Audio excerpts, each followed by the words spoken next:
Kuhn Review, print speaking to the blind, celebrating 40 years of audio newspaper production. Welcome to this week's edition of the National Podcast, recorded at the Bishop Briggs Media Centre by our amazing volunteers.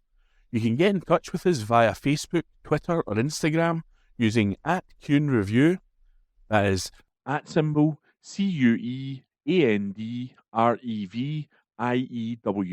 You can also contact us directly by emailing information@kuhnreview.com. That is INFORMATION@CuandReview.com, or by calling 0141 772 3976. That's 0141 772 3976. From the National, Friday the 27th of June 2025, from the news section. Keir Starmer suggests he didn't check Islands of Strangers speech. Article written by Steph Braun. Keir Starmer has suggested he didn't read through his highly contentious Island of Strangers speech on immigration in advance. Speaking to The Observer, the Prime Minister said he should have held the speech up to the light a bit more before delivering it to the nation. Starmer was widely compared to Enoch Powell after he said Britain risked becoming an island of strangers if measures were not implemented to curb migration. It was criticised for echoing Powell's 1968 declaration that Brits had found themselves made strangers in their own country. The CEO of Scottish Care, Donald McCaskill, told The National the speech had echoes of Powell at his worst. Starmer said he deeply regrets using the phrase, telling the paper that he was not in the best state to make a big speech after his family home had been targeted in a firebomb attack days before. "It is fair to say I wasn't in the best state to make a big speech," he said. "I was really, really worried. I almost said, I won't do the bloody press conference." Vic, Starmer's wife, was really shaken up, as, in truth, was I. It was just a case of reading the words out and getting through it somehow. He went on, "I wouldn't have used those words if I had known they were, or even would be interpreted as an echo of Powell. I had no idea, and my speechwriters didn't know either. I'll give you the honest truth, I deeply regret using it." He then said he should have read through the speech properly and held it up to the light a bit more. The Prime Minister also admitted there were problems with the language in his foreword to the policy document that said the record-high numbers of immigrants entering the UK under the last government had done incalculable damage to the country. At the time of the speech, Starmer said he completely rejected any comparison to Powell. Powell was sacked from the Conservative front bench as a result of making his 1968 speech, and it outraged his senior colleagues at the time. In the speech, Starmer also said the Labour government would take back control of our borders and close the book on a squalid chapter for politics and the economy. The UK government is set to close the care worker visa route as part of new restrictions which aim to cut the number of low-skilled foreign workers by about 50,000 this year. Under White Paper proposals, migrants will have to spend 10 years in the UK before being able to apply for citizenship, but so-called high-contributing individuals, such as doctors and nurses, could be fast-tracked through the system. Language requirements will be increased for all immigration routes to ensure a higher level of English. That article was written by Steph Braun and read to you by Elizabeth. From the National, Friday the 27th of June 2025, from the Culture section. Lewis Capaldi releases new song amid rumours of Glastonbury's secret set. Article written by Lucy Jackson. Scottish singer Lewis Capaldi has released new music amid speculation he may be one of the secret acts to perform at Glastonbury.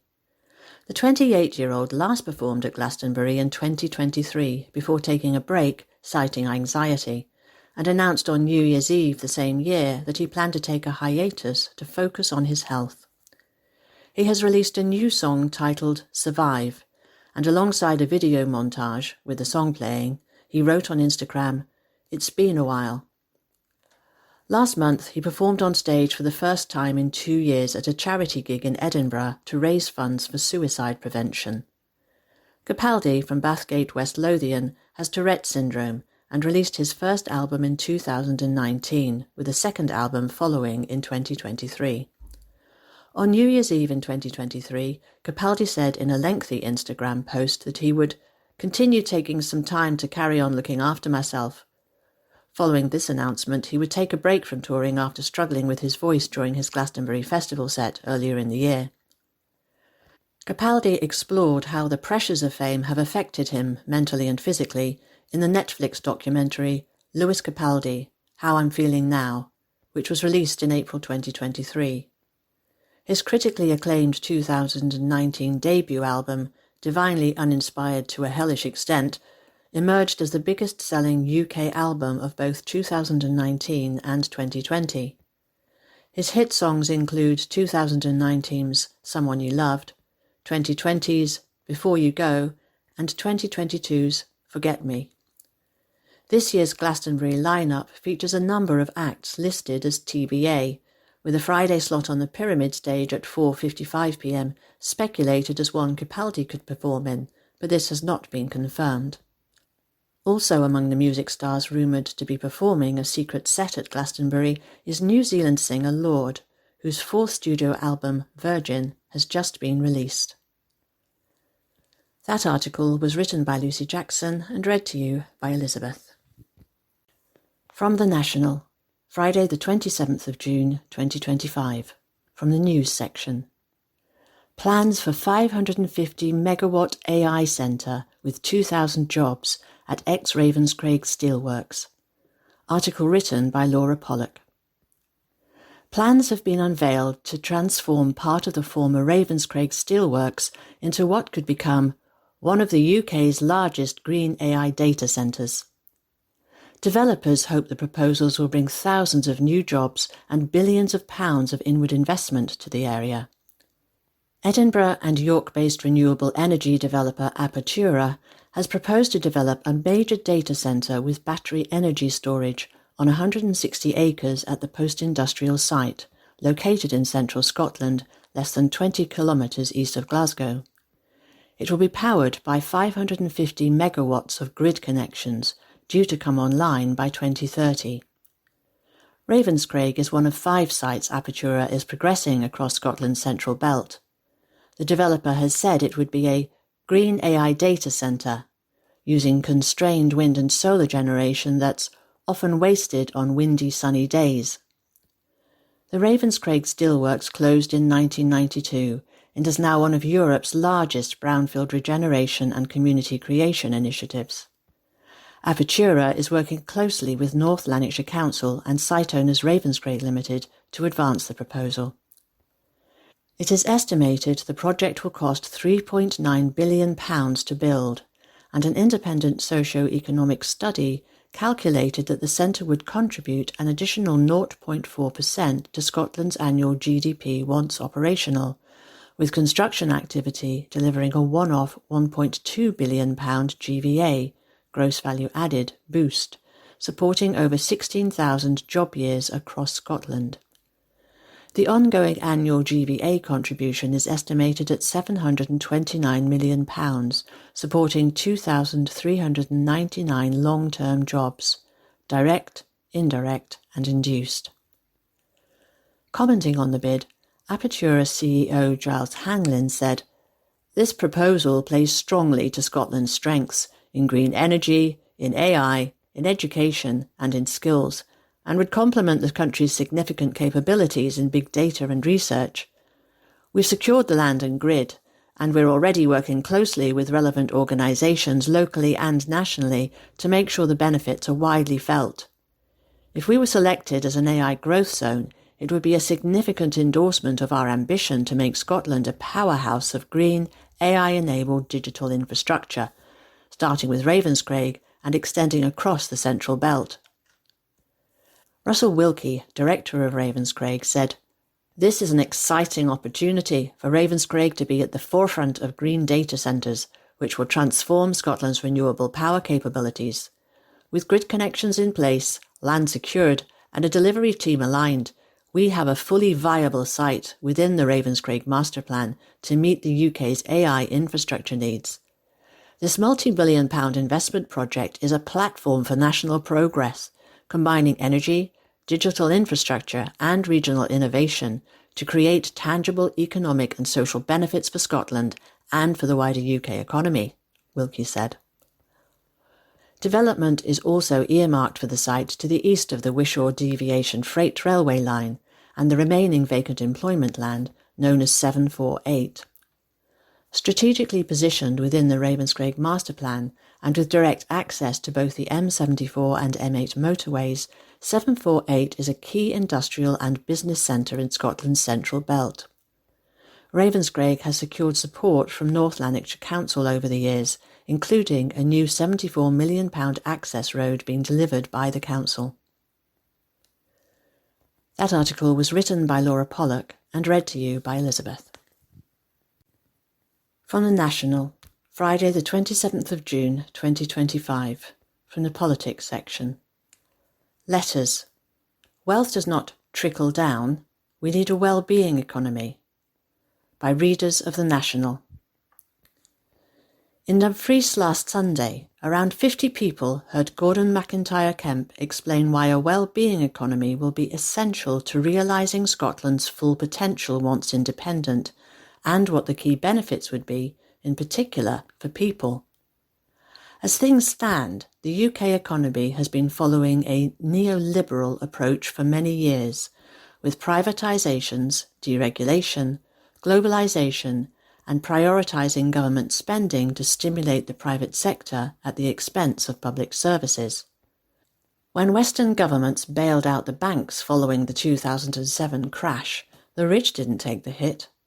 Shareholders were saved, and the ordinary people of the country got stagnant wages, austerity, in-work poverty, and a state pension that falls far below the well-being pension sum of £241.50 per week, the figure calculated by the Wellbeing Pension Campaign as the amount required to cover pensioners' basic costs of living. A well-being economy is one that recognises that, contrary to promises, wealth doesn't trickle down. It is created when society offers access to opportunity and well-being for everyone.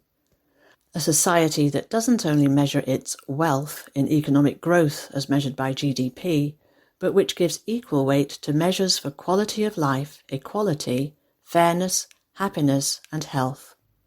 It isn't only pensioners who should be able to heat their homes comfortably. Everyone should be able to do that, without having to do without other measures that contribute to our quality of life. The choice for Scotland is between more of the same or working with other well-being economy governments in reshaping our economy to deliver a just transition to a net zero, nature-positive economy based on the principles of resilience, equality and prosperity for all. Comments following the presentation included, "I was well impressed with what was said and the delivery. This is the way forward for our country," and "we certainly left feeling far more optimistic about Scotland's future than we had been." Ian Waugh, Dumfries and Galloway Indie Hub. The public and political silence about the liberation journey to the Decolonisation Committee of the United Nations has been quite deafening, but the Yes movement's references to it are becoming more frequent. What is going on behind the scenes? I would like to know what the Scottish legal establishment made of Professor Robert Black's speech titled "For England, Nothing Changed."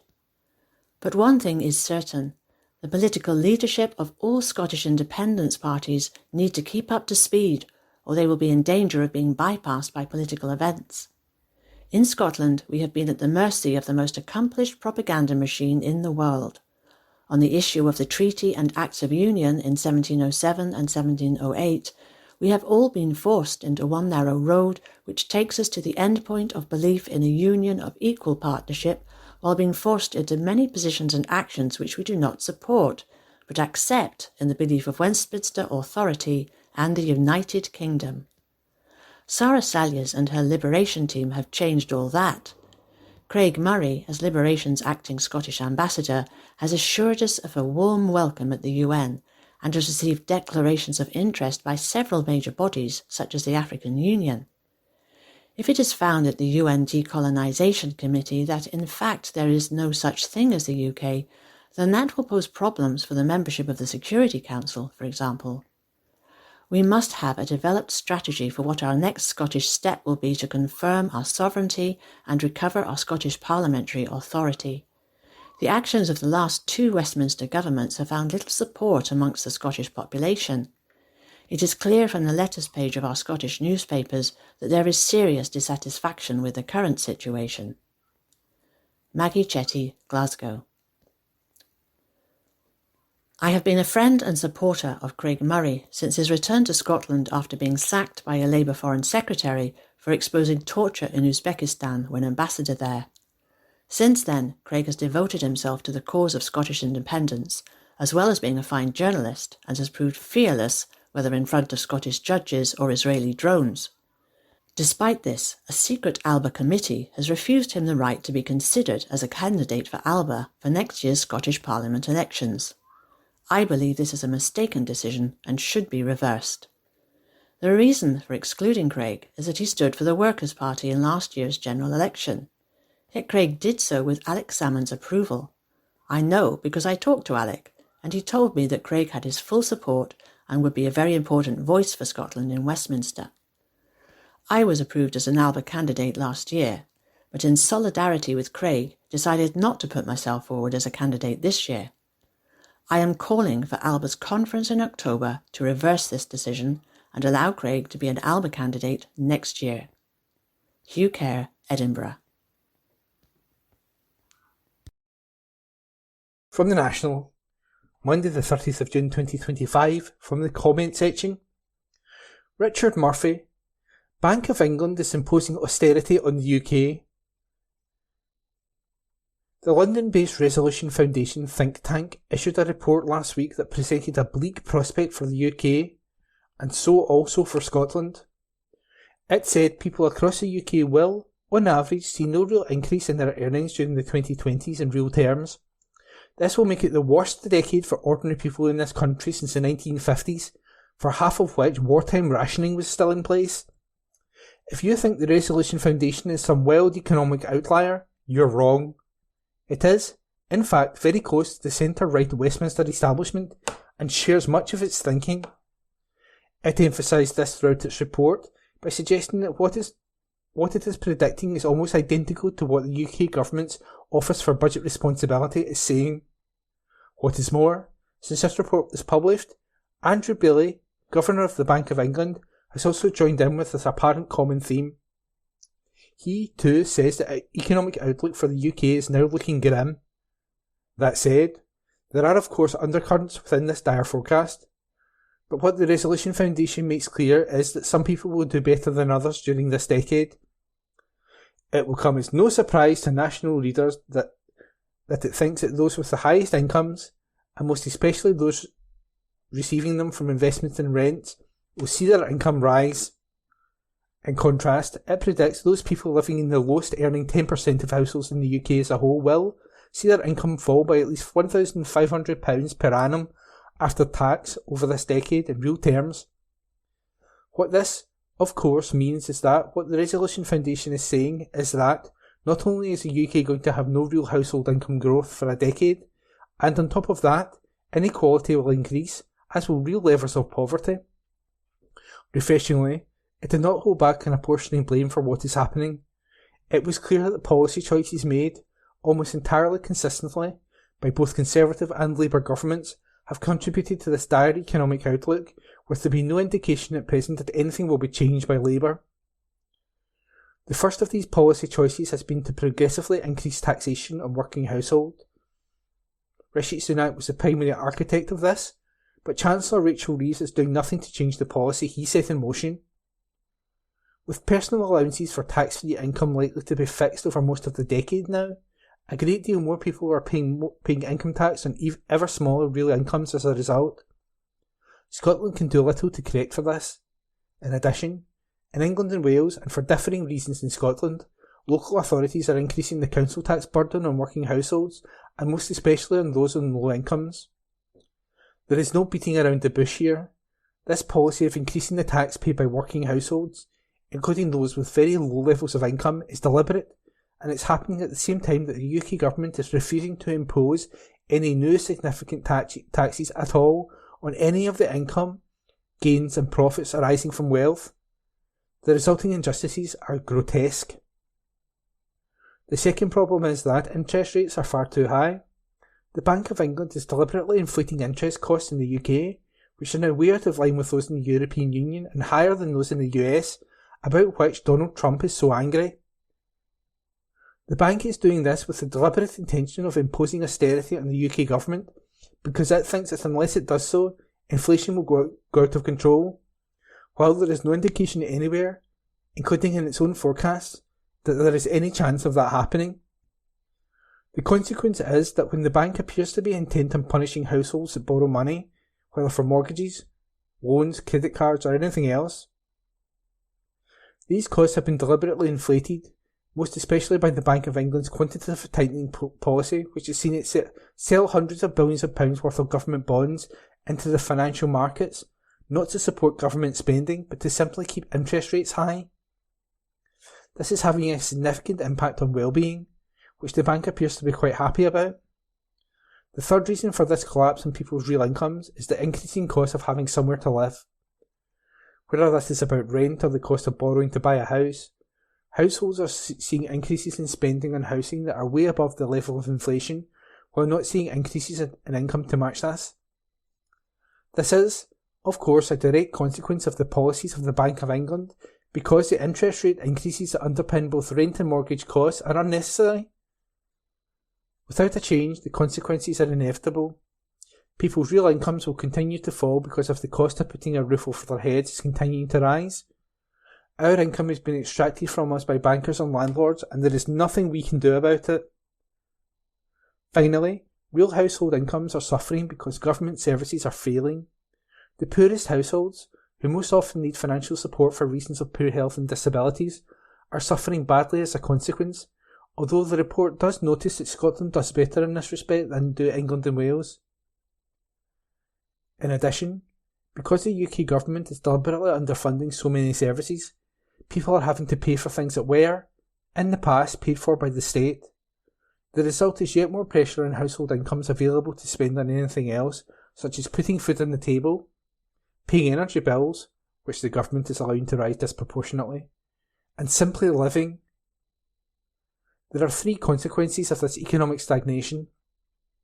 Firstly, there is not enough money available in the economy to stimulate growth from household spending. The only way to ever get growth is, in that case, for the government to spend, and it is refusing to do that. We are, as a result, stuck in stagnation. Secondly, inequality is rising, and children, in particular, are suffering. Even if Scotland is doing better than average, this simply keeps things as they are, and inequality needs to be defeated, not maintained at current levels. Thirdly, when hope goes out of the window, as it clearly is, the far right comes in through the front door. Until all the politicians on the centre-right, whether they be from Labour, the Conservatives, the Liberal Democrats, and even parts of the SNP, address these issues, there is little chance that this rise can be beaten. The economics and politics of neoliberalism that we have suffered for the last 45 years have failed us. The evidence is overwhelming. Scotland needs a radical new politics to succeed.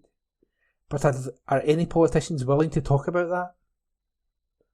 That was a comment piece written by Richard Murphy and read by Ian McKenna. From the National, Monday the 30th of June 2025. From the comment section, exclusive extract. Why did the BBC uphold its flawed claim on UK income inequality? By Professor Danny Dorling. This is an extract from Professor Danny Dorling's new book, The Next Crisis, What We Think About the Future. Dorling is the 1971 Professor of Geography at the University of Oxford. You can learn more and buy copies through his website www.dannydorling.org/books/The Next Crisis. That's www.dannydorling.org/books/The BOOKS/THENEXTCRISIS. It is not just political scientists who know that inequality matters greatly, but also, and perhaps more, those who study society directly, sociologists. In contrast to the sociologists, however, there are the economists, many of whom produce a competing narrative, a near constant stream of work that casts doubt on the idea that inequality is a significant problem. For example, it is often claimed that inequality is not becoming worse precisely in those places where it has indeed been increasing.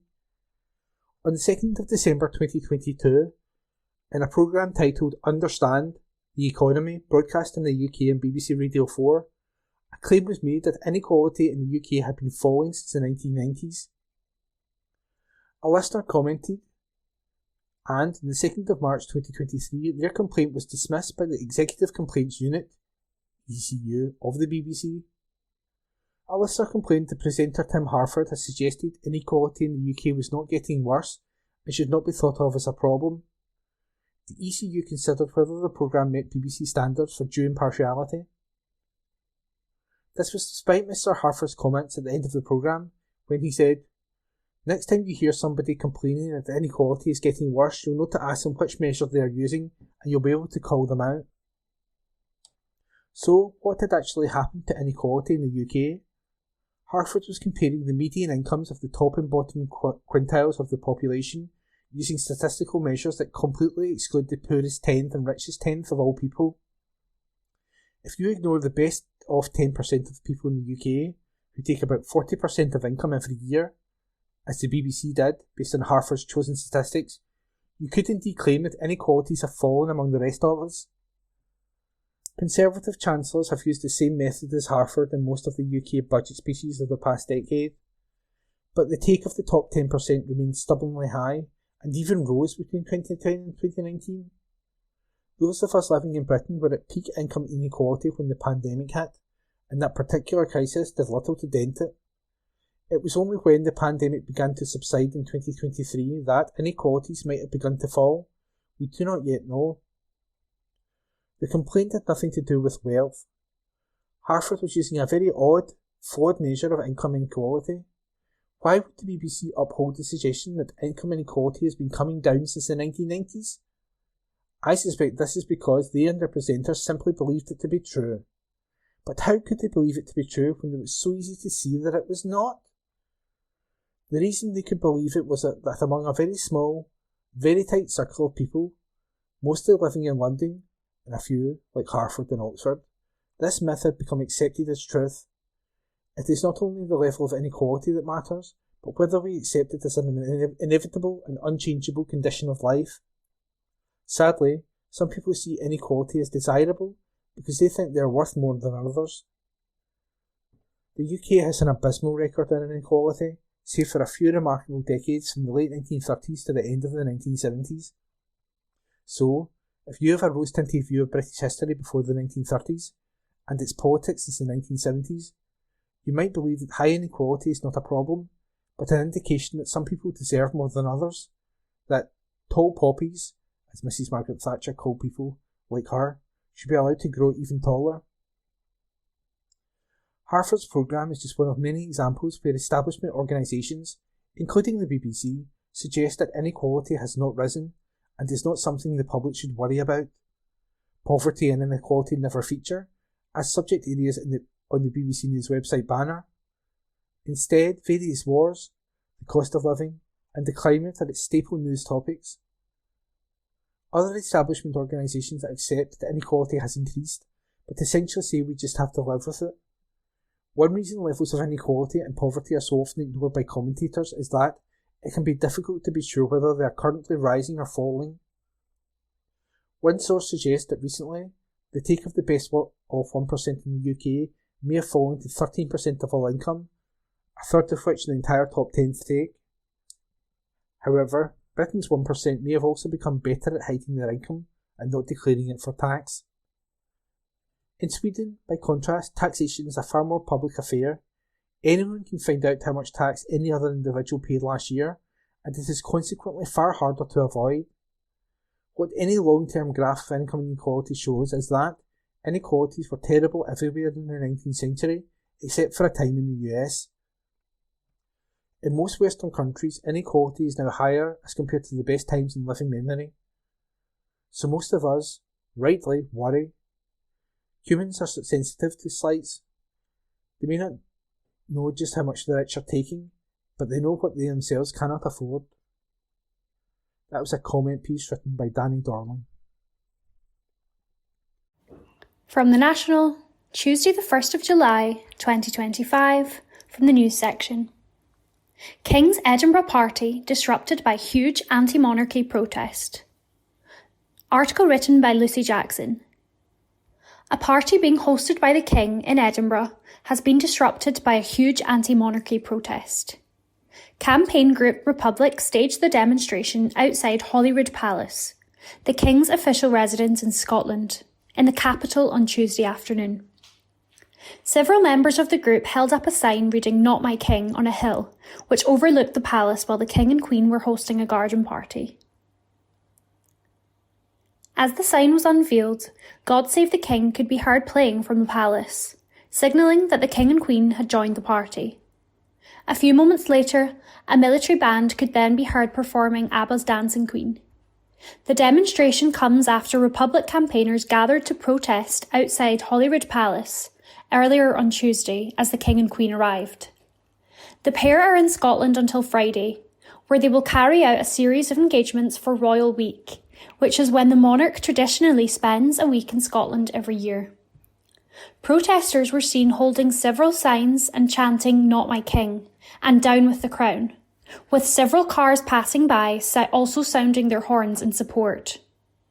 The garden party was attended by hundreds of people who could be seen flocking to the palace from several hours before proceedings began shortly before 4 p.m. Campaigners said they believed the sign would be in sight of those attending the party. Commenting, Republic said that "Not My King" banners continue to haunt Charles wherever he goes. Graham Smith, CEO of Republic, said, "I'm proud of our campaigners and activists who get out there and make sure the message is heard loud and clear. We are not a nation of royalists. The monarchy is undemocratic, unprincipled, and falls well short of the standards we should expect from national institutions." Smith went on to say that despite the claims of the royals, the monarchy costs more than £500 million a year. That went up by £45 million in April, and last week we learned the government in Westminster will spend another £45 million on a memorial to the Queen, he continued. All this extravagance for one family, while people with disabilities are facing cuts to their support that will likely push tens of thousands into poverty. Smith added, "Support for the monarchy is historically lower in Scotland than elsewhere in the UK. But support across the UK is well down on previous years, with a third now wanting an elected head of state." Polling from Savanta, which was commissioned by Republic earlier this year, showed support for the monarchy falling below 50% for the first time. That poll found that in Scotland, 41% supported the monarchy, 41% believed there should be an elected head of state, and 18% said they don't know. And that article was written by Lucy Jackson. From The National, Tuesday the 1st of July 2025, from the news section. Police find 1,000 kilograms of drugs at biggest Scottish cannabis farm ever. Article written by Xander Eliards. Police Scotland have announced a bust of the largest cannabis cultivation found in Scotland to date. Officers reporting have found cannabis plants worth around £12 million after executing a warrant at Nairn Campus High Street, Kirkcaldy, on June 18th. The campus was once part of a 7.5-acre site owned by Fife College. However, it closed in 2016 and was subdivided. Officers said that some 5,000 plants were recovered, with the estimated product weight totalling over 1,000 kilograms. Detective Inspector Samantha Davidson said, "This was a sizable and highly organised cultivation, the most significant we've seen in Scotland, with the potential to generate a multi-million-pound return through illegal means. This recovery underlines our ongoing commitment to tackling serious organised crime through the Serious Organised Crime Task Force and the country's Serious Organised Crime Strategy. We will continue to act on intelligence and use all available resources at our disposal to disrupt the production and supply of controlled drugs. Anyone with information or concerns about drugs in their area can call Police Scotland on 101 or Crime Stoppers anonymously on 0800 555 111. And that article was written by Xander Eliards. This is from The National on Tuesday, the 1st of July 2025, from the comments section. We're all entitled to have a say about the selling of sex. This article is by Shona Craven. Do you have any lived experience of prostitution? Apologies for asking such a blunt question, but we may as well cut to the chase. If the answer is yes, then Audrey Nicholl, MSP, convener of Holyrood's Criminal Justice Committee, particularly wants to hear from you. The Scottish Parliament is seeking views on the Prostitution, Offences and Support Scotland Bill, introduced by Alba MSP Ash Regan, which seeks to criminalise those who buy sex while decriminalising those who sell it.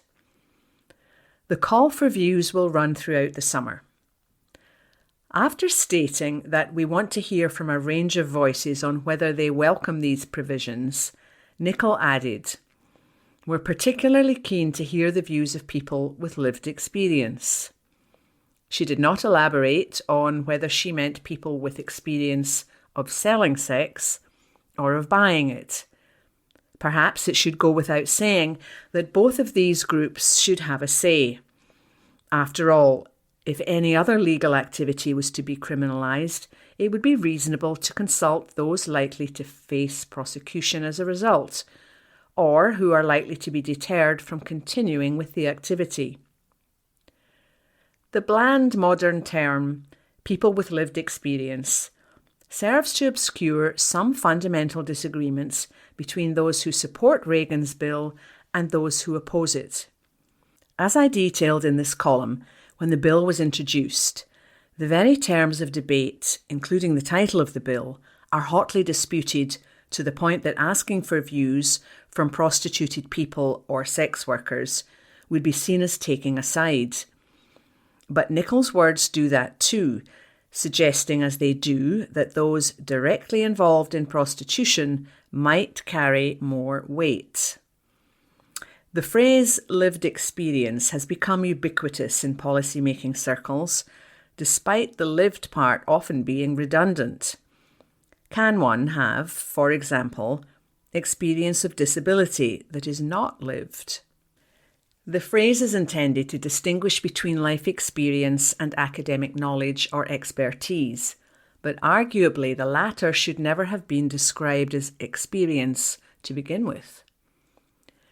Writing in Prospect magazine, English journalist Sam Leith has suggested this language can be deployed to suggest that lived experience trumps any sort of abstract or systemic moral reasoning, that you literally have no locus standi from which to take a view on any number of human situations outside your own. So, the question we must ask about prostitution before deciding whether to answer a call for views is whether it is actually any of our business.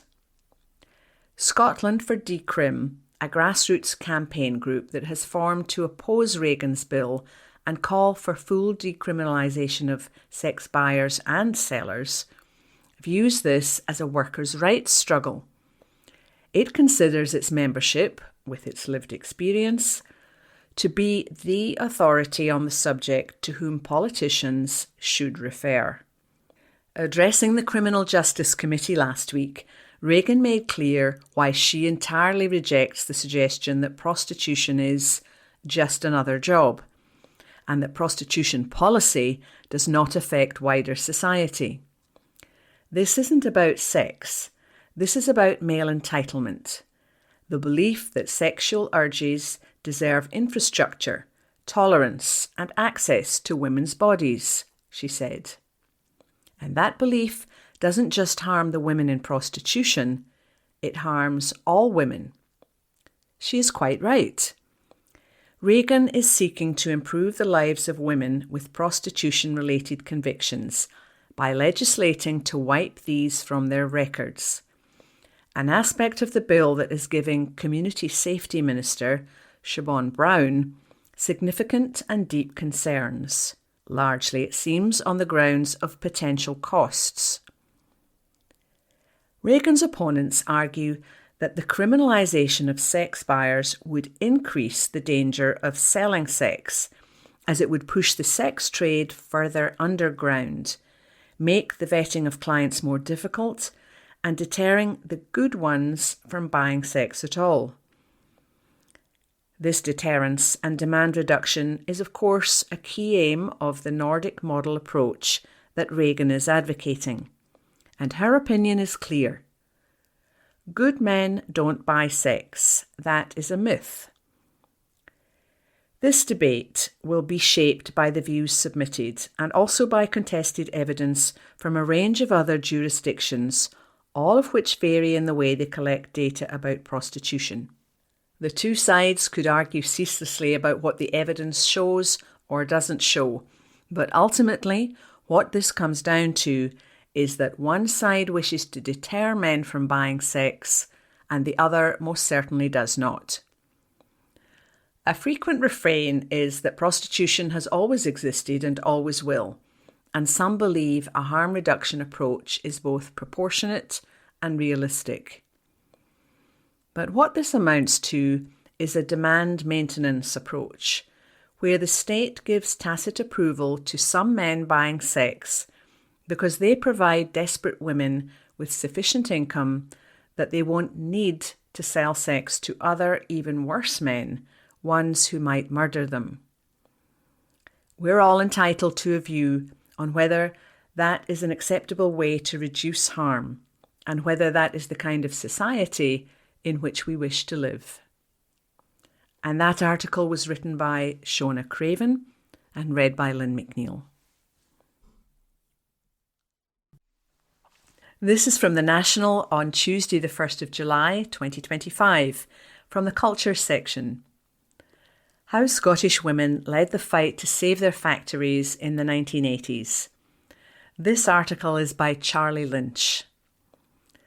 The early 1980s were a period of widespread closures in industry, and Scotland suffered the accelerated deindustrialisation of its economy. In 1981, 3 multinational companies decided they would end production and relocate elsewhere. Lee Jeans, the US-owned firm which had a factory in Greenock, announced its closure in February 1981. In October of the same year, Lovable, a US-owned lingerie company, said it was closing its factory in Cumbernauld. And the Plessy Company, a British-owned multinational, decided to shut its Bathgate plant, where it made capacitors, an electronic component that stores electrical energy in an electric field, in December. At each site, the predominantly female workforce resisted, launching factory occupations, barricading themselves inside with stock and machinery. They argued that the closures were motivated by corporate greed and that decisions breached the moral economy of industrial communities.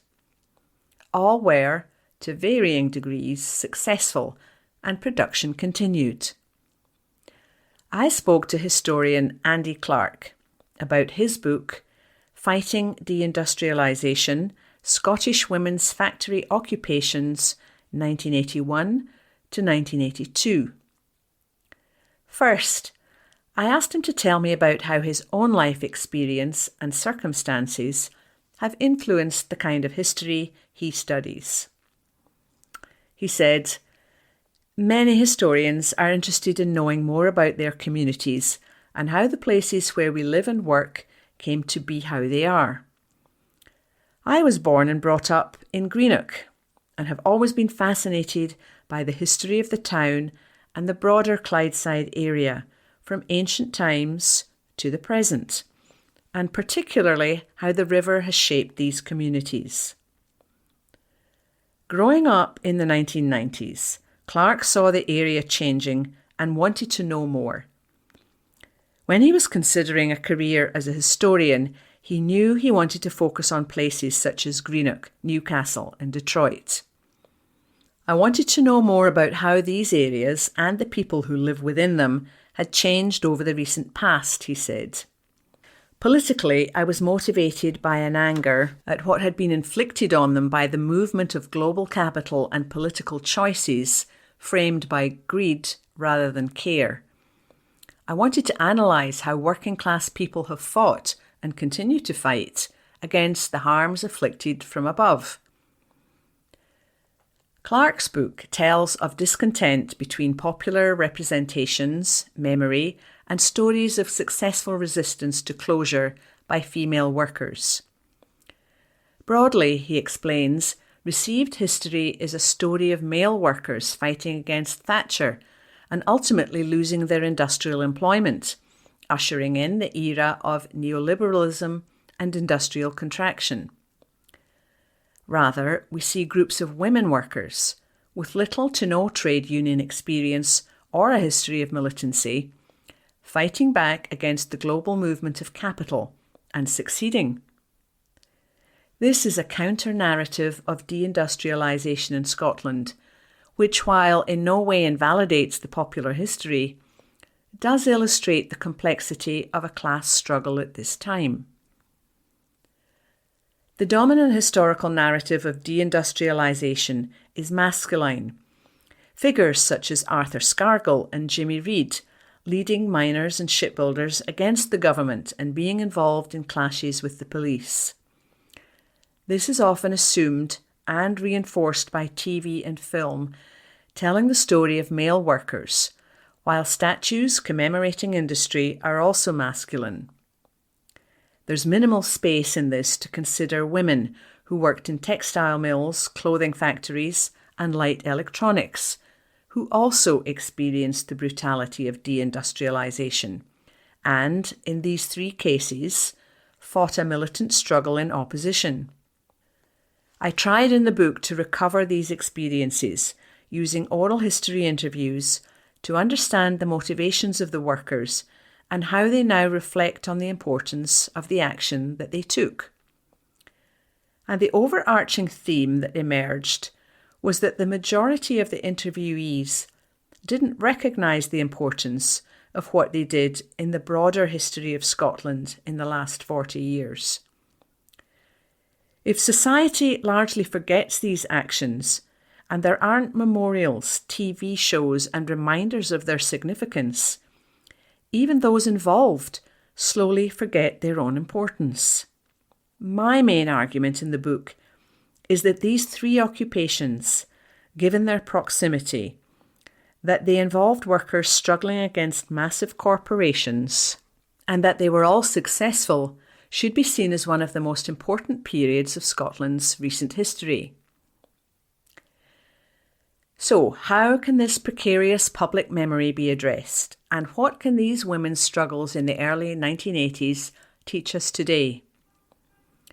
Clark said, "I'm clearly biased, as I spent 10 years researching and writing the book, but these occupations should be known about, celebrated, and taught. Some attempts have been made and featured heavily in a Kirsty Wark-fronted documentary in 2021. But there's so much more that could and should be done. There should be memorials and monuments. There should be a docudrama that focuses only on these occupations and tells the stories of the workers, and they should be part of every university course on modern Scottish working class history. Taken together, these steps can ensure the memory of these events are preserved and celebrated.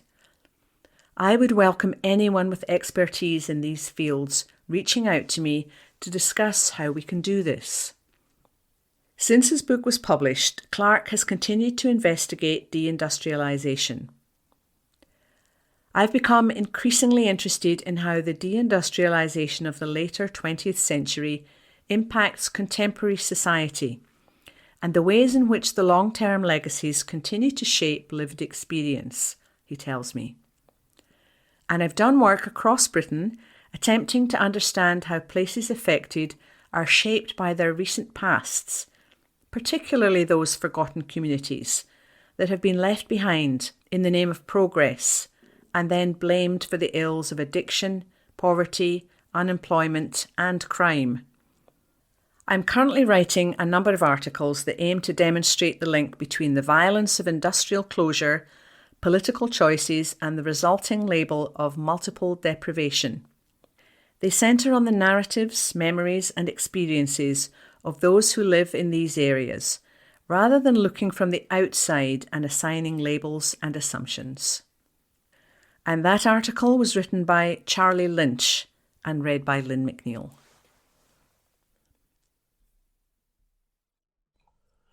From the National, Wednesday the 2nd of July 2025, from the politics section, exclusive. Anas Sarwar totally humiliated by Labour's dramatic benefits U-turn, by political reporter Hamish Morrison. Anas Sarwar has been left totally humiliated after backing Labour's planned welfare cuts, only for the UK government to perform a dramatic U-turn at the 11th hour. The Scottish Labour leader defended cuts for disability benefits in the run-up to Tuesday's chaotic debate on the Universal Credit and Personal Independence Payments Bill. He was quoted as saying he was on the same wavelength as the UK government on toughening up rules for new personal independent payments, PIP, claimants to qualify for their benefits. Sarwar said, "We all accept the principle of reform, but the government scrapped its most controversial reforms in the middle of the debate, sparking incredulity from furious backbenchers, 49 of whom went on to vote against the bill. Social Security Minister Stephen Timms took the unusual step of announcing major changes from the dispatch box around an hour and a half before MPs were due to vote. He told the Commons that the controversial changes to PIP eligibility, which would make it so that people had to score at least 4 points and at least one measure of disability to qualify, would be shelved until he completed a review of the policy alongside charities. The Timms review is expected to report next autumn." Blyth and Ashington MP Ian Lavery tore into the government in an impassioned speech, saying, "This is crazy, man. This is outrageous, man. This bill isn't fit for purpose." He noted that if the pages relating to PIP were taken out of the bill, it would be left at just 2 pages. Pete Wishart, the deputy leader of the SNP in Westminster, told the National that Sarwar must be feeling totally humiliated this morning. He said, "After yesterday's humiliating and chaotic scenes at Westminster, one person who stands out as one of the most humbled and compromised is Anas Sarwar. He backed these appalling benefit cuts from the very beginning, and even when the whole enterprise started to collapse around him, he was still trying to defend the indefensible. Even when his Labour colleagues were seeking concession after concession, he was sticking to the original script of all this being necessary. Anas must be feeling totally humiliated this morning, and this shows that Scotland's disabled community will never be able to trust Scottish Labour again." Scottish Labour were approached for comment, and that article was an exclusive by Hamish Morrison. From the National, Wednesday the 2nd of July 2025, from the news section. Glasgow bus passengers warned ahead of Hamilton Orange Walk. Article written by Ben Waddell. Glasgow bus passengers have been warned that a busy service will face disruption due to a huge Orange Walk this weekend. South Lanarkshire Council, SLC, said traffic on several roads in Hamilton will be disrupted amid the march. The parade, organised by the County Grand Lodge of Central Scotland, will take place on Saturday, July the 5th. It is expected to kick off at around 1 p.m. and finish at 3 p.m. It will start at Meikle Ernott Park and end on Beckford Street. Ahead of the event, Stagecoach revealed its X74 service from Dumfries to Glasgow via Hamilton will be disrupted. The travel operator said the service will not serve Hamilton bus station between 12 p.m. and 4 p.m. on July the 5th. However, It will stop at the bus stop on the A72 Palace Grounds Road and the View Cinema for journeys to Glasgow and Dumfries. The council said it is expecting around 6,500 people to take part in the Orange Walk. A spokesperson for Stagecoach said, Hamilton has town centre road closures on Saturday, July the 5th, 2025, between 12pm and 4pm for an event. Service X74 will not serve Hamilton bus station during the closure times. It will serve bus stop 61501432 on the A72 Palace Grounds Road at the View Cinema for journeys to Glasgow and Dumfries. Remember to check this page or use our journey planner before you set off, as updates may be made from time to time. Close quotes. That article was written by Ben Waddell and read by E. McKenna. From the National, Wednesday the 2nd of July 2025, from the news section. MPs vote in favour of proscribing Palestine action. Article written by Lucy Jackson. MPs have voted in favour of proscribing Palestine action. The order, which was debated on Wednesday afternoon, passed by 385 votes to 26. Set out in Parliament on Monday by Home Secretary Yvette Cooper, it will need to be approved by the Lords before it can officially come into effect. The proscription orders does not relate solely to Palestine action, but includes 3 other groups: Maniac's Murder Cult, a Moldovan neo-Nazi group; the Russian Imperial Movement, a far-right group aiming to rebuild the Russian Empire; and its parliamentary wing, the Russian Imperial Legion. Although the order has passed its first hurdle, it still needs the approval of the House of Lords, which is set to debate it on Thursday afternoon. If passed, it will mean that membership or support for the group will be illegal and will be punishable by up to 14 years in prison. The order could be blocked by legal action which has been undertaken by Palestine Action, with an urgent hearing to apply for interim relief to stop the proscription ban taking place in the High Court on Friday morning. The SNP abstained on the vote, while 9 Labour MPs opposed it, along with 6 Independent, 6 Lib Dem, 4 Green and 1 Social Democratic and Labour. Amnesty International UK's chief executive, Sajid Deshmukh, condemned the vote as an unprecedented legal overreach, adding that the UK has a deeply flawed and overly broad definition of terrorism, which human rights monitors have been warning about for years. In a statement, Deshmukh said, "Terrorism legislation hands the authorities massive powers to arrest and detain people, suppress speech and reporting, conduct surveillance and take other measures that would never be permitted in other circumstances. Using them against a direct action protest group is an egregious abuse of what they were created for." Whatever MPs may think about whether Palestine Action's tactics are appropriate or not, existing criminal laws, accompanied by human rights protections, were more than capable of responding to them. Instead of taking draconian measures to shut down direct action protesters and criminalise anyone who expresses support for their actions, the government should be taking immediate and unequivocal action to put a stop to Israel's genocide and end any risk of UK complicity in it. Speaking during the debate, the SNP's Pete Wishart raised concerns about the implications of the order on individuals who shared social media posts by Palestine Action or who had joined pro-Palestine protests. He said, "It is inexplicable that Palestine Action has been linked to groups such as the Maniac's Murder Cult and the Russian Imperial Movement groups. Unknown to this House until this order was in the order paper today." He added that it was at best a cynical and calculated move by the government in order to ensure that this order gets through. Wishart also said that clarity was needed on what actions would result in people being charged under this terrorism legislation. Other MPs to speak against the order included Independent MP and former Labour leader Jeremy Corbyn, who had previously asked for Palestine Action to be considered separately from the 3 other groups listed. He told members that the focus of the MPs and government should be on Gaza instead of prescribing Palestine Action. He said, "Surely we should be looking at the issue that Palestine Action are concerned about and the supply of weapons to Israel from this country that has made this all possible." Fellow Independent MP Imran Hussain described the move to prescribe Palestine Action as Orwellian dystopia on steroids, adding that it set a dangerous precedent for journalists and artists. Meanwhile, suspended Labour MP Zahra Sultana said, If this prescription passes as it will, we'll have to understand that no campaign will be safe tomorrow. We also have to recognise that this will go down as a dark day in history and one that will be remembered. People will ask, which side were you on? And I stand with the millions of people who oppose genocide because I am one of them. I oppose the blood-soaked hands of our government trying to silence us. So I say this loudly and proudly on Wednesday, July the 2nd, 2025. We are all Palestine Action. A protest against the prescription order took place outside Downing Street from 6 p.m. on Wednesday, organised by the Palestinian Solidarity Campaign. It was originally set to take place outside Parliament, but was moved after the Met imposed a condition.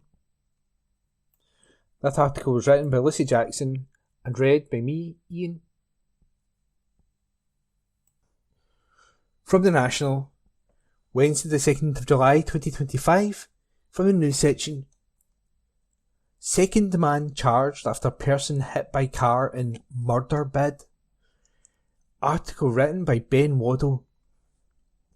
A second man has been arrested following an alleged attempted murder in Glasgow. The incident happened shortly before 7 p.m. on Monday, June 23rd on Ashgill Road in the north of the city. Police were alerted to a report of an alleged disturbance involving 3 vehicles and a pedestrian in the area. During the incident, the pedestrian, a 22-year-old man, was said to have been hit by a car. He was taken to Glasgow's Royal Infirmary for treatment. At the moment, his condition is unknown. A 26-year-old man has been arrested and charged in connection, police said. He will appear at Glasgow Sheriff Court on Thursday, July 3rd. It comes after an 18-year-old man was also arrested and charged over the incident. The teenager is due to appear at Glasgow Sheriff Court on Wednesday, July the 2nd. An investigation into the incident is ongoing. That article was written by Ben Waddle and read by me, Ian McKenna. From the National, Wednesday the 2nd of July 2025, from the news section. Analysis. Why I challenge Chris Brown fans in Glasgow on his history of abuse, by Laura Pollock. On Tuesday, I got on the train to Hampden Park alongside Chris Brown fans. They were going to hear his songs. I was going to ask them about his criminal record. Doing Vox Pops in general is awkward. You're approaching members of the public, strangers, and instantly trying to get them to give you their time and energy with nothing in return. And this subject was not exactly attractive to these particular people. Brown is a convicted abuser. He has assaulted his girlfriend, threatened another, and got into several fights, landing him in court just last month. Last week, he was released on conditional bail for allegedly bottling a man at a nightclub in London 2 years ago, and headed to get ready for his UK tour. Fans are coming to cheer him on stages across the UK. They love his music, have listened to him for decades, enjoy his showmanship, and are here for the vibes. So I asked them if they knew. He was convicted in 2009 of felony assault of his then girlfriend Rihanna. Has a restraining order against him by another ex-girlfriend for making threats. Has been accused of rape and further assaults. Is currently on conditional bail for an alleged bottle attack at a London nightclub 2 years ago. How does all that make you feel? The video now has more than 4 million views across our social media platforms, with 2.8 million on TikTok. You can watch it online. The fans in the video show us what happens when we forgive famous abusers and the message it sends across society. Separating the artist from their character is not a new debate. While recording, I felt a smidge of despair. I'm usually good at finding hope, but speaking to the fans, I had very little. It's hard to feel like we have the power to change society's views on abusive men when history celebrates so many already. To name a few, R. Kelly has been convicted of multiple counts of sexual abuse, trafficking and exploitation of underage girls, and is now serving a lengthy prison sentence. But prior to sentencing, even when those allegations were well publicised, fans flocked to his live performances. And at court, supporters, many of them women, stood outside with signs backing their idol. Dr. Dre was publicly accused of physically assaulting women, including journalist Dee Barnes. He later apologised, but accusations still linger. He is still considered by many to be an icon of the hip-hop genre, headlining the Super Bowl in 2022 and winning a Grammy Global Impact Award in 2023. Actor Michael Fassbender was accused of dragging his ex-girlfriend alongside his car during an argument, resulting in a hospital visit to treat a twisted left ankle, blown out in the left kneecap, and a burst ovarian cyst, in addition to lots of internal bleeding. He has never acknowledged the allegations. His career went on to reach new heights afterwards, appearing in major films by the likes of Quentin Tarantino and David Fincher. Woody Allen was accused by his adopted daughter Dylan Farrow of sexual abuse. He went on to marry his former partner's adopted daughter, raising ethical questions. Leading actors continued to star in his films, no questions asked, for decades. As recently as 2019, the likes of Timothée Chalamet and Selena Gomez were happy to work with him. John Lennon, the supposed face of peace and love to this day, admitted to hitting women in his past and emotionally abusive behaviour, particularly in his early relationships. Countless celebrity men have been accused of, or found guilty of, violence against women, only for it to be swept under the rug in favour of prioritising their exceptional talents. But the age-old question remains, should an artist's mistreatment of people in their private life affect how fans see them? Some of these acts are not illegal, but let's be honest, people being celebrated with these kinds of records is not the example to set for young men and women. History, largely written by men, labels these figures as flawed, human, and finds ways to excuse their behaviour. One person in response to my video said, "The majority of people find ways to distinguish between the artist's character and the artist's work.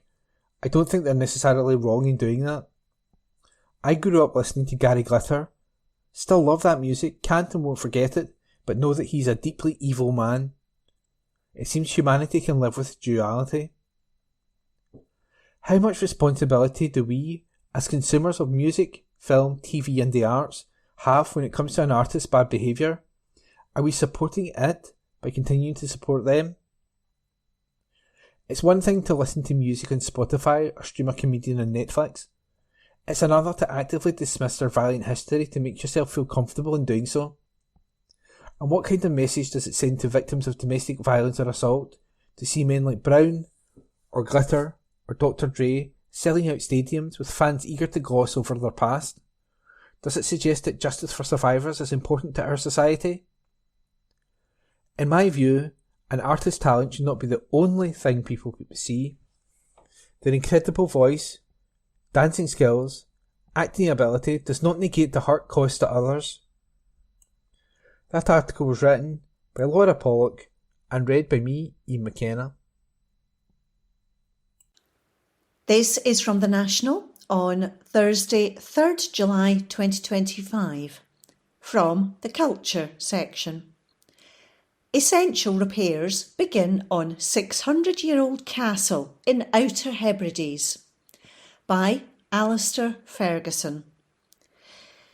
Essential conservation work on a 15th century castle in the Outer Hebrides has begun, Historic Environment Scotland has announced.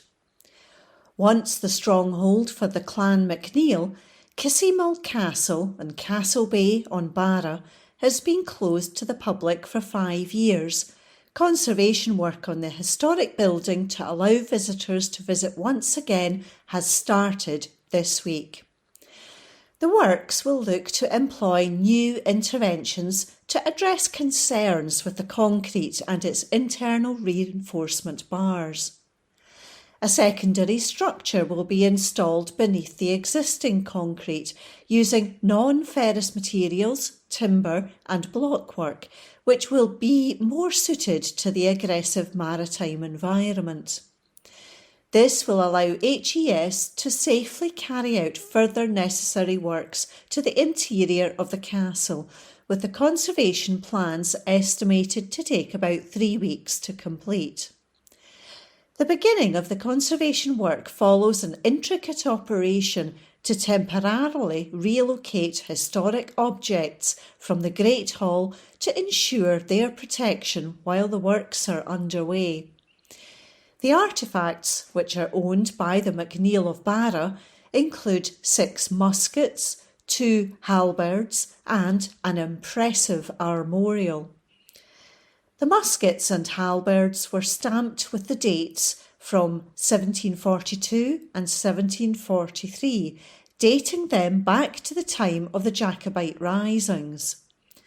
The armorial, a metal coat of arms which has been painted and lacquered, includes depictions of a lion rampant, a masted ship and Kissimmel Castle, and was presented to Clan MacNeil in 1968. The relocation of the artefacts also allowed for the documentation of the objects to be updated with new photographs and measurements, with condition checks also taking place. James Macpherson, District Architect at HES, said, "We are delighted to be progressing works to the interior of the castle, which is a key milestone in our programme of conservation work and is another step forward in our long-term plans to reopen Kissimmel Castle to visitors. We appreciate that the communities of Barra and Battersea are keen to showcase Kissimmel Castle to visitors who arrive from all over the world, and we will continue to work closely with the local community.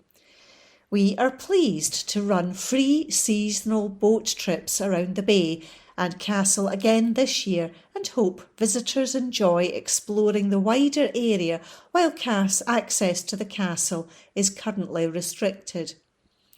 These works are the next stage in HES's long-term goal to reopen Kissimmel Castle to visitors once it is safe to do so. Last year, high-level masonry inspections and associated works took place to the exterior of the castle. These works were the start of a programme to address concerns related to the castle's concrete and reinforcement bars following a major 20th century restoration, as well as the impacts of salt and moisture from Kissimmel Castle's coastal location. In March, HES also carried out repairs to the slipway, which will help to facilitate access for visitors once the castle has reopened. That article was by Alistair Ferguson. This is from The National on Thursday, 3rd July 2025. From the comment section. Rage at Kneecap, but not Chris Brown, is Scotland's national shame. By Kelly Given. Generally speaking, I like to afford people grace whenever I can. I'm a big believer that compassion and understanding go a long way. However, if you attended Chris Brown's Hampden Breezy Bowl this week, then unfortunately the second-hand embarrassment I'm experiencing on your behalf is so intense that my grace wouldn't salvage you anyway. I can't actually fathom the cognitive dissonance involved in paying hard-earned money to bolster the ego of a violent serial abuser, or unironically tagging Breezy Bowl on your Instagram story without even a hint of shame, just because he released a good few songs more than a decade ago. Our society is seriously unwell. Brown is not the victim of a smear campaign. He's not misunderstood. He's not a reformed man making a comeback, nor is he a bad boy for the therapy avoidant to pine after. He is a violent thug with a long, well-documented and disturbing history of violence, primarily against women. We all saw the pictures of Rihanna back in 2009, beaten so badly she was almost unrecognisable. He punched her, bit her, strangled her, and left her on the side of the road. The only thing that spared 19-year-old Brown from prison at the time was the plea deal he agreed to. That in itself should have been the end of him. He should never have worked in the music industry for another day in his life. But it wasn't. He did that to Rihanna, one of the most famous, powerful women in the entire world, and his career survived. It was only the beginning of a campaign of abuse that now spans the last 16 years. He smashed a window at Good Morning America when asked about the Rihanna incident. He physically attacked rapper Frank Ocean over a parking space. He was kicked out of rehab, a facility he was in by way of court order for anger management purposes, for throwing a rock through his own mum's car window. In 2016, he was arrested for pulling a gun on a woman just months earlier after being accused of beating a separate woman and taking her phone. In 2017, his ex-partner, Karrueche Tran, filed a restraining order detailing how he had physically beat her, threatened to kill her, and went on to stalk her for years after they had parted ways. He has been sued multiple times for assault, a campaign of abuse spanning fans, employees, personal relationships. This isn't a smear campaign, it's a pattern. In 2018, he was sued for a violent sexual assault and settled the case privately. More recently, a 2022 lawsuit accused him of drugging and raping a woman on a yacht in Miami. And in 2023, he was sued once again for allegedly hitting a man with a tequila bottle until he became unconscious. He was only just granted conditional bail for this incident in the last couple of weeks.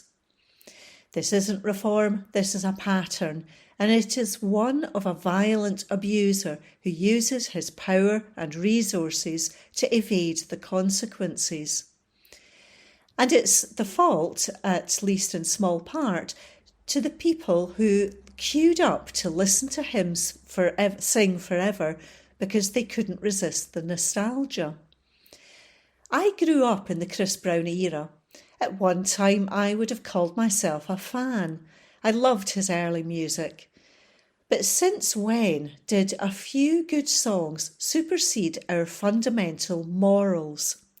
Or is it just that they're so flimsy we can pause them when the allure of nostalgia comes knocking and re-employ them again afterwards? If it's the latter, then those morals never existed in the first place.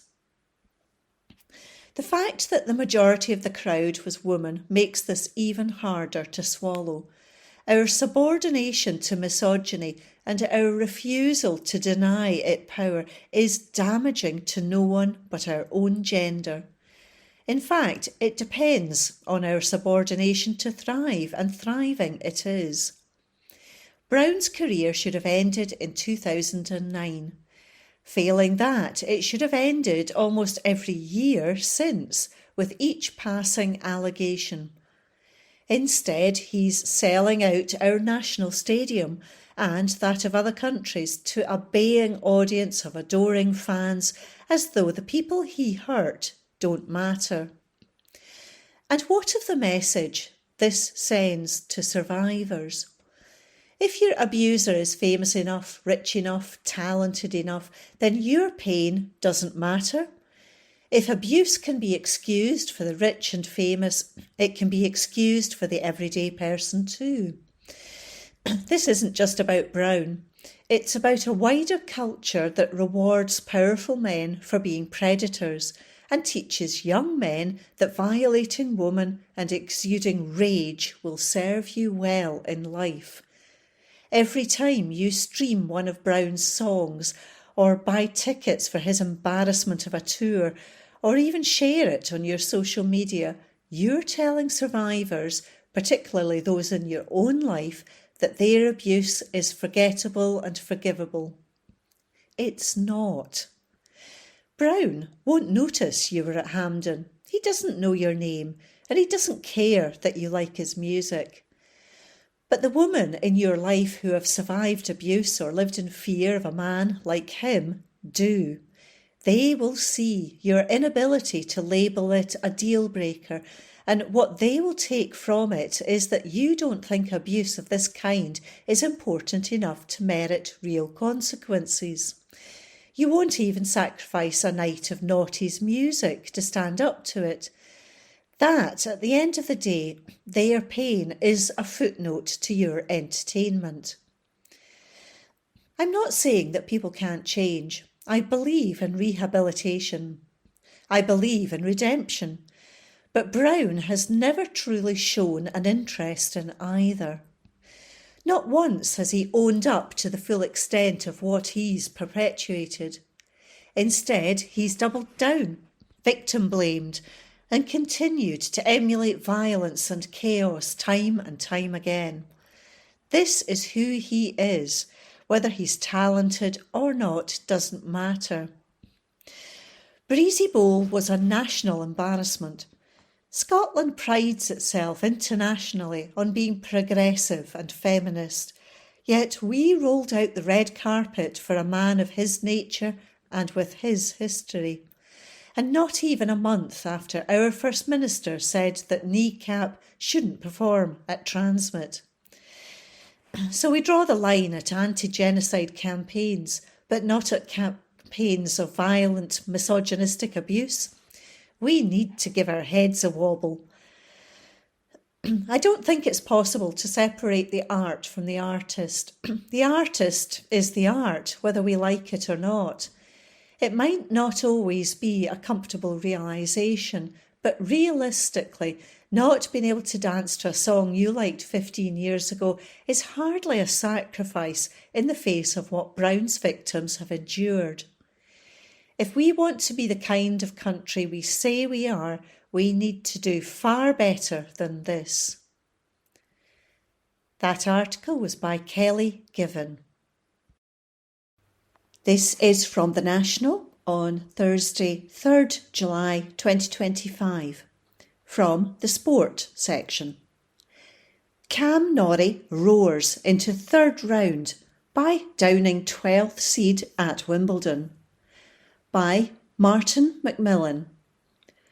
Cameron Norrie battled back from a set down to triumph in his second round Wimbledon clash against the American 12th seed Frances Tiafoe. The British number 3 hit top form to beat Tiafoe 4-6, 6-4, 6-3, 7-5 and reach the third round for the fourth time in 5 years.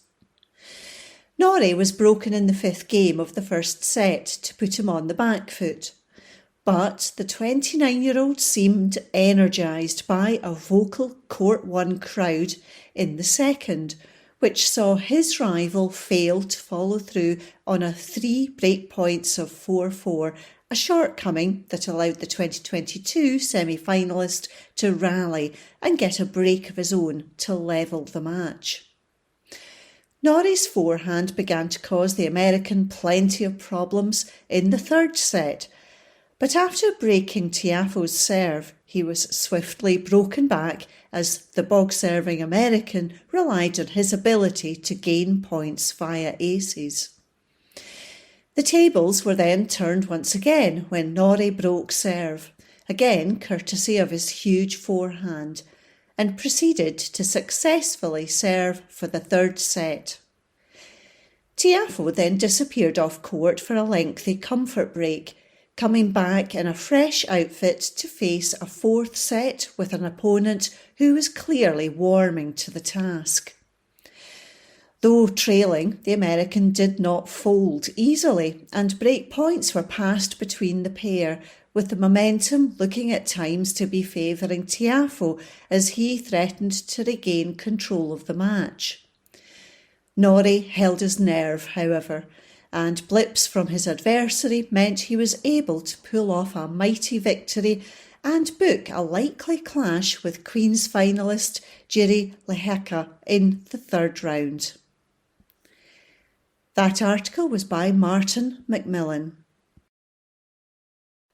This is from The National on Thursday, 3rd July 2025, from the Sport section.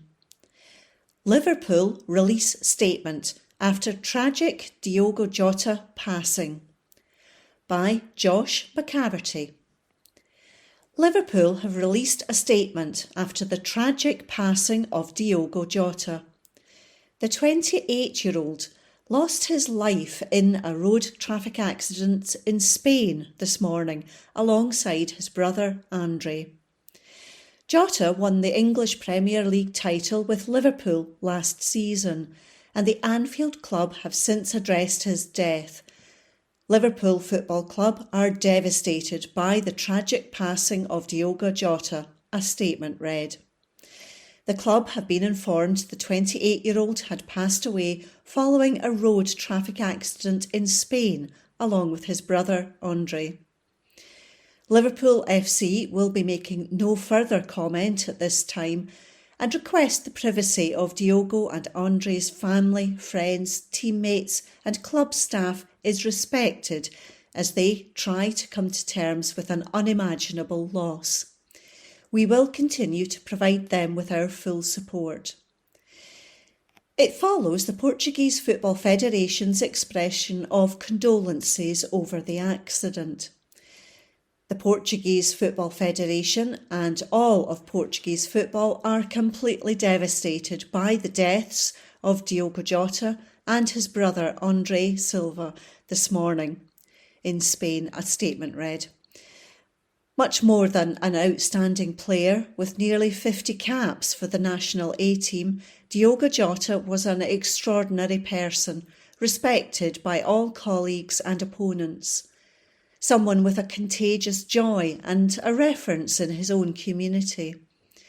The Portuguese Football Federation expresses its deepest condolences to the family and friends of Diogo and Andre Silva, as well as to Liverpool FC and FC Penafiel, the clubs where the players respectively played. The Portuguese Football Federation has already requested UEFA to hold a minute of silence this Thursday before our national team's match against Spain in the Women's European Championship.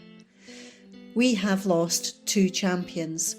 The passing of Diogo and Andre Silva represents irreparable losses for Portuguese football, and we will do everything to honour their legacy daily.